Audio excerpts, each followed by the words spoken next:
Jaram hino ɗo tarika fiima antu heɗito moƴƴa. Fiino annabi Iliya ƴentinira e nder makeru wondude e yiite telenka kammu. Hara hiɗa manditi kadi fi ɗaɓɓere nde annabi Iliya ɗaɓɓi nden komi yewtaynoma kon neɓaali. No wirnori non ko gundo. Ko annabi Iliyasa wonuno weldiɗo makko ɓurɗo hiɓɓade on. Hara hiɗa andi ko honto annabi Iliya woni? Miɗo andi. Hiɗa nandi e malaɗo. Miɗo humpa fota. Miɗo manditi fota ko honno Iliya ittiri burmusu mum on ado ƴentinede.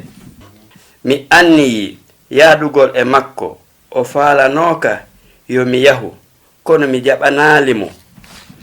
Ka hoore laawol men fotti e annabaɓe ɓe landi men ngal landal ɗo.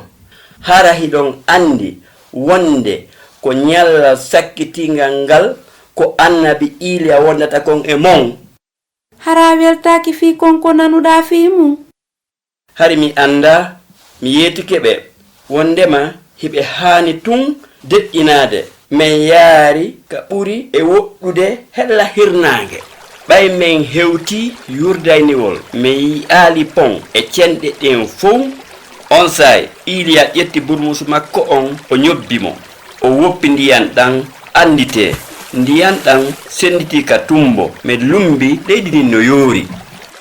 Hara ɗum ko gonga?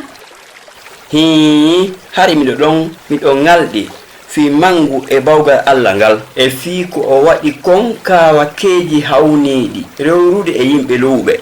Fewde ko men lumbayno men yewtide fi Allah. On say hunde ngalɗinde waɗi immorde ka kammu makkere e pucci wondude e yiite ari. Miɗo ndaara ko annabi Iliya ƴawata e on makkere e nder ko kammu Allah ngu niɓɓiti kon. Mi woni e ngalɗugol mi noddimo kono mi yiitaalimo hankadi. Allah ƴentini Iliya dow wondude e ngal mangural ɗon. Ko ɗum si goto wawata hankadi yiitude mo. Annabi Iliyasa men weltike fi ko jaɓuɗa kon lande amen ɗen jiɓiliɓi lanni. Ko hasi kon ko mayde nde woni lannode gurdam men ɗan ka aduna ga. Kono menen hittana men fota andugol ko honto e ko honde tuma e ko honno gurdam amen ɗan lannirta. Kono ko kamen fokkiti ton ɓawto mayde amen nde woni ko hittani men. Annabi Iliya no wonti e Allah sabu o wuriti e makko. Kitabul Muqaddasi on no yewti fi ɗum e o aya ka windi ɗon ɗum ɗo. Kala humodirɗo e ɓiɗɗon no mari gurdam ɗan. Kala mo humodira e ɓiɗɗo Allah on haray ala ɗan gurdam. Ka tarika hikkotoɗo mi haalante ko honno Petrus fuɗɗori gurdam mum ɗan hakkunde makko e annabi Isa. Ko Husainatu wonno e yewtude mi weltanike ma fi ko heɗitiɗa kon hiɗen e saayi.